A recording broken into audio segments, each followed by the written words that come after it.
Siang itu, di Kapel Biara Sacra Familia, para frater sedang berkumpul untuk berbincang-bincang sambil menyiapkan dekorasi Natal. Ada suasana kebersamaan dan kehangatan yang mengingatkan mereka pada keluarga kudus Nazaret. Teman-teman, ini di awal bulan Desember. Sebentar lagi kita akan merayakan suatu perayaan yang sungguh-sungguh kita nantikan. Tidak lain, perayaan itu perayaan Natal. Nah, bulan itu adalah bulan yang penuh kasih. Tetapi apakah kita pernah merenungkan, pernah merefleksikan kehadiran keluarga kudus dalam hidup kita? Tentu saja Markus, keluarga kudus, Yesus, Maria, dan Yosef memberikan teladan yang baik untuk komunitas kita. Dan tentu saja bagi keluarga-keluarga yang lain. Mereka telah mengajarkan kepada kita yang pertama itu keramahan, kesetiaan. Bagi saya sangat relevan dalam hidup kita. Iya, itu benar. Tetapi dalam dunia yang sibuk seperti ini, kadang membuat kita lupa untuk hadir dan terbuka kepada orang lain. Iya kan? Kita sering terjebak dalam rutinitas kita setiap hari. Pekerjaan semakin menumpuk, membuat kita lupa untuk hadir kepada sesama. Tapi bukankah di tengah kesibukan kita, apa kita tidak bisa menunjukkan keramahan? Ya, kita belajar dari Bunda Maria yang mau menerima Yesus dalam hidupnya. Dan juga Santo Yosef yang mau melindungi keluarganya. Kemurahan itu, keramahan itu bukan soal kata-kata, tetapi juga melalui setiap tindakan. Wah, itu tepat sekali teman-teman. Keramataman itu hadir dan muncul melalui suatu kelembutan hati. Nah, kita bisa mengubah dunia dengan hal-hal yang sederhana. Dengan memberikan suatu perhatian kepada teman-teman dengan cara mendengarkan dan juga menolong sesama. Nah, keluarga kudus dari Nazaret, Yesus, Maria, dan Yosef telah menunjukkan teladan itu pada kita. Dan sekarang tinggal saja kita memberikan teladan itu kepada sesama kita. Para frater kemudian melanjutkan kegiatan mereka dengan sharing kitab suci bersama.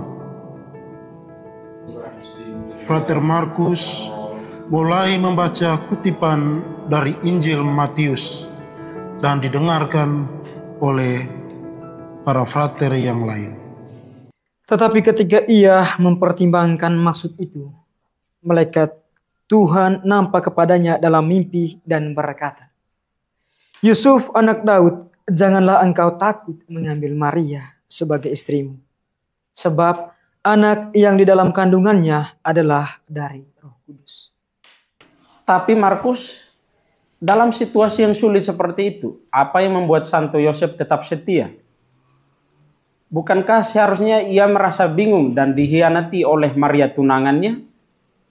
Begini Yohanes,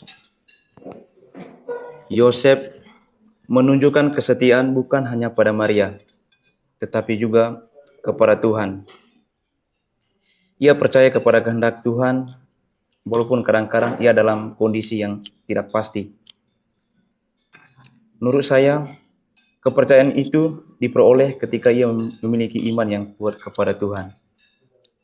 Kesetiaan Yosef juga mengajarkan kita untuk pentingnya menjalin hubungan yang tulus dengan sesama kita. Mungkin terkadang kita mendapat tantangan dalam panggilan kita dan terutama dalam hidup komunitas kita. Tetapi kita juga harus memberikan sikap yang tulus dan mau membuka diri baik dalam setiap pekerjaan kita, dalam hidup rohani kita, pekerjaan dan komunikasi kita terhadap sesama kita.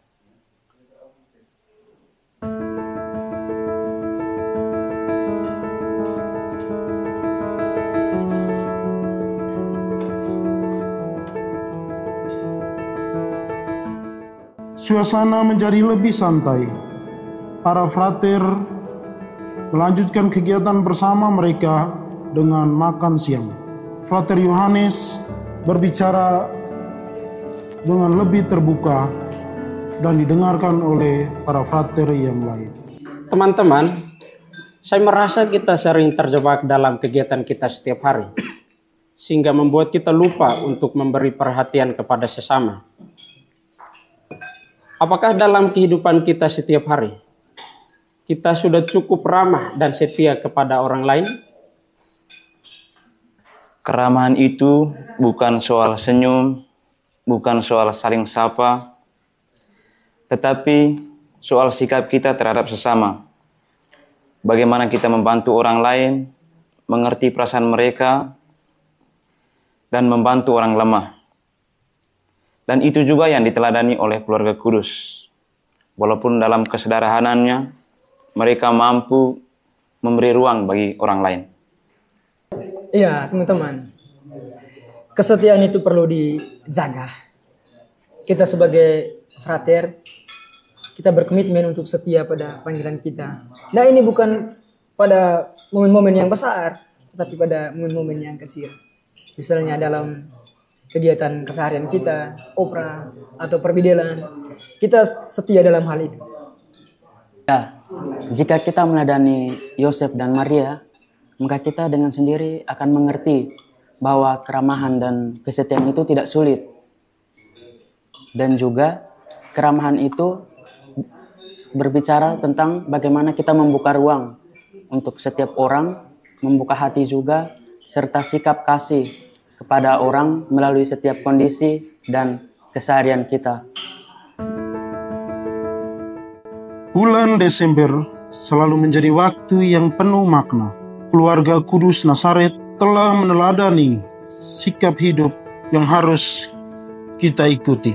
Keramahan merupakan sikap terbuka yang telah ditunjukkan oleh mereka. Keramahan itu muncul dari tindakan, tutur kata yang menciptakan rasa nyaman, dihargai, dan diterima.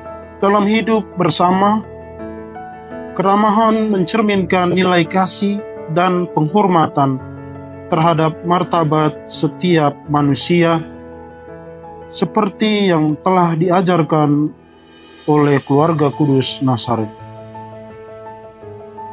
Sementara kesetiaan adalah komitmen teguh terhadap hubungan, prinsip, maupun panggilan hidup yang diwujudkan melalui konsistensi, pengorbanan, dan integritas.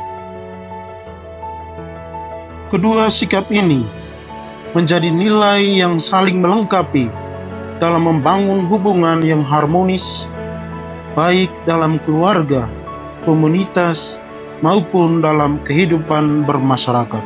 Dengan keutamaan, kesetiaan, dan keramahan, kita bisa meneladani keluarga kudus untuk membawa terang kasih Natal kepada sesama kita.